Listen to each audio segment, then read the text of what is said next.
go ahead and put in your headphones for a second, because I really want you to get the full effect of these murmurs. Here you go.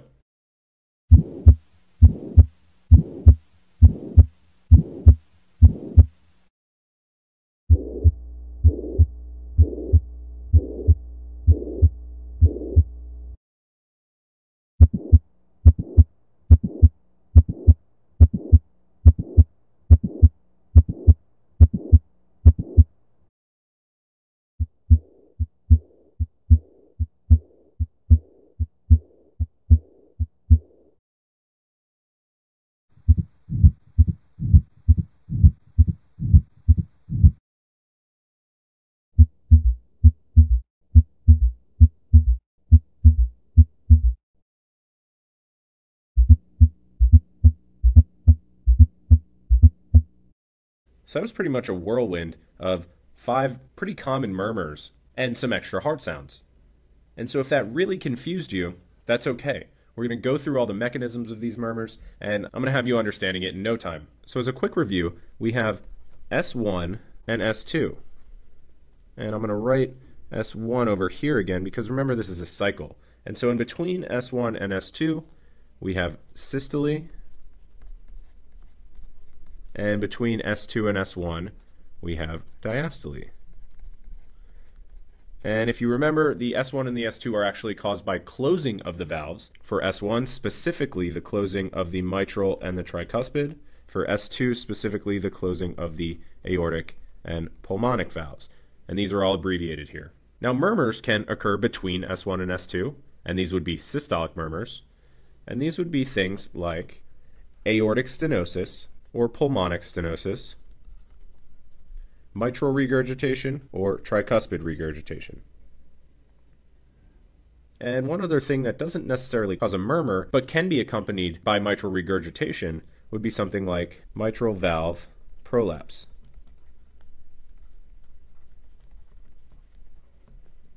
And so the ones that we're going to talk about today are going to be the left-sided valvular conditions, so the aortic stenosis and the mitral regurgitation, as well as the mitral valve prolapse. And I just realized that I made that prolape, and so we're going to fix that. Now for diastolic murmurs, meaning they occur between S2 and S1, these are going to be aortic regurgitation or pulmonic regurgitation, and mitral stenosis and tricuspid stenosis. And remember, the only way I'm arriving at these names and when these murmurs occur is based on which valves should be open or which valves should be closed during systole and diastole. And so the ones that we're going to really discuss here are going to be aortic regurgitation and mitral stenosis. And again, you'll notice these are the left-sided valves. And we're doing this because the left-sided valve problems are generally much more common than the right-sided valve problems. So now that we've kind of categorized these into systolic or diastolic murmurs, 2 questions that are going to become important are, where do you hear the murmur most loudly? And what's the shape of the murmur? And we're going to explain these as we go through each murmur. So since location is a pretty big concept, I want to go over the 4 places that we auscultate or listen with our stethoscope. So one of them is here. You'll see I'm coloring this in. And this is in the second space in between ribs, also known as the second intercostal space. And this is the aortic area. This is also called the right upper sternal border. On the other side, in the same intercostal space or space in between ribs, we have the pulmonic area. And this is also called the left upper sternal border. Then in the 4th intercostal space, we have the tricuspid area. And finally, in the 5th intercostal space, but in what's called the mid-clavicular line, meaning if you drew a line in the middle of the clavicle all the way down, it would intersect with this point in the 5th intercostal space. This is the mitral area. And the mitral area is also called the apex.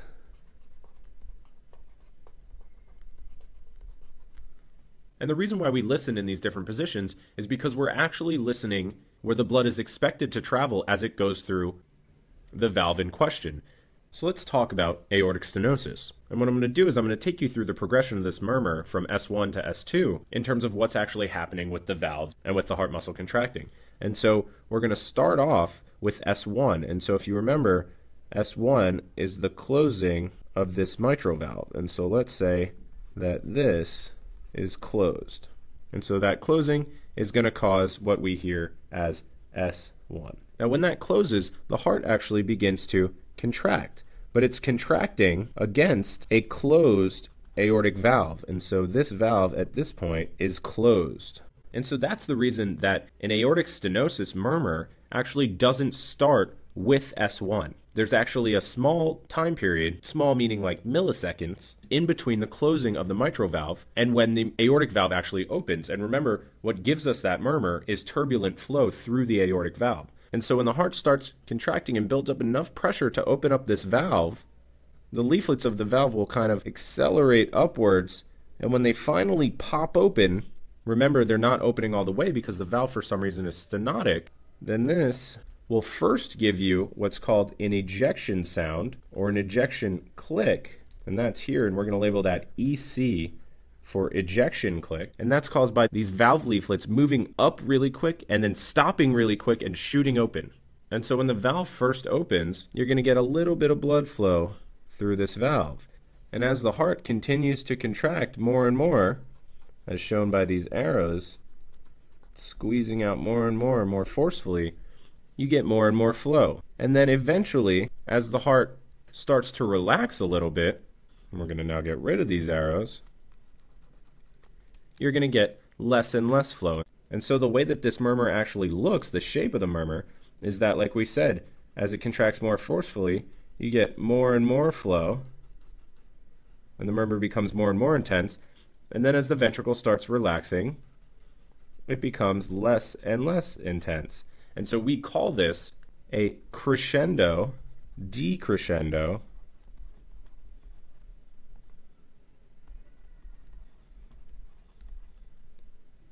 murmur. And you'll also hear people call this or refer to this as a diamond-shaped murmur, and you can kind of see that around here if you were to outline this. And so aortic stenosis is called a systolic ejection murmur, and that makes sense because you're ejecting blood out of the aorta, and it can often have an ejection click, and it's usually heard most loudly at the aortic area. And so the last thing I want to tell you about this is that commonly this murmur can actually radiate to the neck or the carotids. And the reason for that is that this murmur is occurring in the aorta. And if you remember, some of the first branches off of the aorta are actually the carotid arteries. And so you can hear the murmurs resonating up through the carotid arteries in the neck. Now a quick note, and you'll notice this for all the other murmurs that we go through, pulmonic stenosis, which is really just the same thing as aortic stenosis, but on the other side of the heart, the right side, is virtually the same murmur. It's a systolic ejection murmur, crescendo, decrescendo, and you can have an ejection click, but this one's not going to radiate to the neck or the carotids. And instead of being heard in the aortic area, it's normally heard in the pulmonic area. So the next murmur that I want to talk about is mitral regurgitation. And remember, we're still on systolic murmurs. So mitral regurgitation is going to be best heard in the mitral area, or apex. This murmur is actually what we call a holosystolic or a pansystolic murmur. And all that means is that it lasts throughout the entirety of systole. So let's start at S1. In a normal heart, S1 is caused by the closing of the mitral valve. And that closing occurs because the pressure in the ventricle, this P here, is greater than the pressure in the atrium, this small p here. And so normally, this valve would close, and that would give you your S1.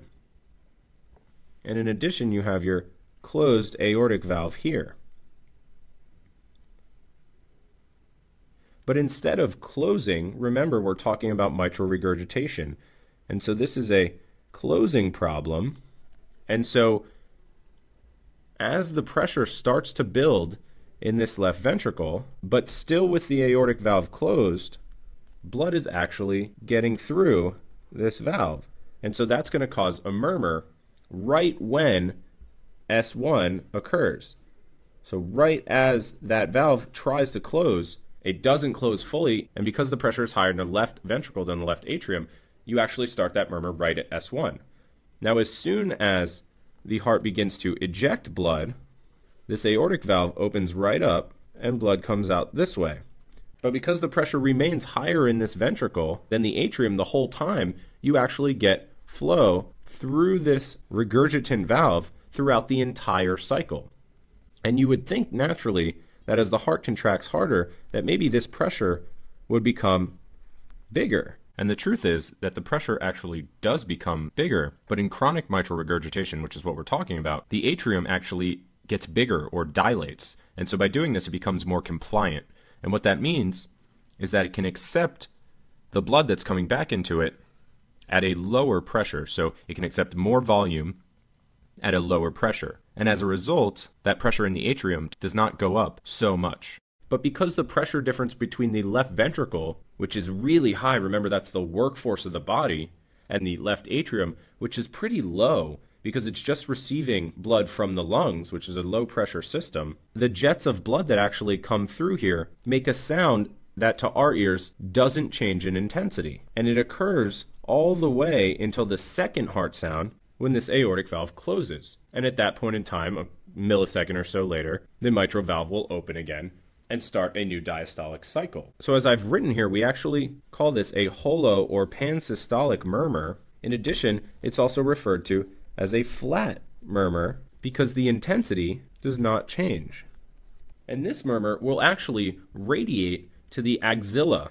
And so if you picture this valve kind of sitting in this general area somewhere, when blood flow goes back the other way, it's going to kind of be forced in the direction of this guy's armpit over here. Now again, just to mention the right-sided valve problem, tricuspid regurgitation, you have the same murmur, a holosystolic flat murmur, but in that case, you would hear it in the tricuspid area. And that murmur wouldn't radiate to the axilla because the valve is in a different position.